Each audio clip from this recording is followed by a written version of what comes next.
Notre page santé à présent, vous ne le savez peut-être pas, mais certains déodorants utilisés quotidiennement contiennent de l'aluminium, une substance efficace et qui ne serait pas sans danger. On la soupçonne d'être liée à plusieurs maladies. Les autorités sanitaires recommandent d'ailleurs depuis peu de réduire la concentration de ces sels d'aluminium dans les produits d'hygiène. Corinne Lalo et Jean-Louis Alfero ont mené l'enquête. Il faut parfois une loupe pour découvrir la présence d'aluminium dans les déodorants antitranspirants. Mais son effet sur la santé est désormais bien documenté. Les autorités sanitaires françaises aujourd'hui disent que la sécurité sanitaire des consommateurs n'est pas assurée en conditions normales d'utilisation avec les antitranspirants.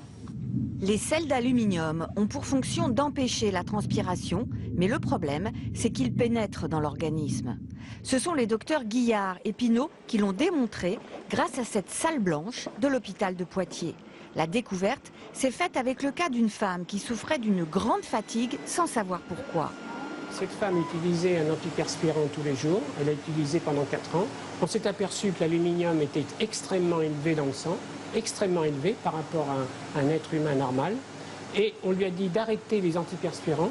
Et à ce moment-là, à l'arrêt, eh bien, on a vu que l'aluminium dans le sang diminuait, mais seulement a diminué seulement au bout de 8 mois. Une preuve irréfutable que cet aluminium dans le sang venait de l'antiperspirant. Il fallait ensuite comprendre comment se faisait le passage de l'aluminium. C'est cette peau humaine qui a servi pour l'expérimentation. Sur peau intacte, le passage était faible, mais sur peau épilée ou rasée, il était important. Et là, on avait 6 fois plus d'aluminium qui était passé aussi bien dans le derme que dans l'épiderme. Donc on avait prouvé le passage de l'aluminium privilégié sur une peau irritée ou une peau qui était légèrement lésée. Une fois dans l'organisme, l'aluminium circule et peut se déposer dans les os et même dans le cerveau en traversant la barrière entre le sang et le cerveau. Il est toxique pour les cellules. Pourtant, de leur côté, les fabricants de cosmétiques estiment que rien ne justifie une remise en cause de leur pratique. Ils n'ont pas désiré répondre à nos demandes d'interview.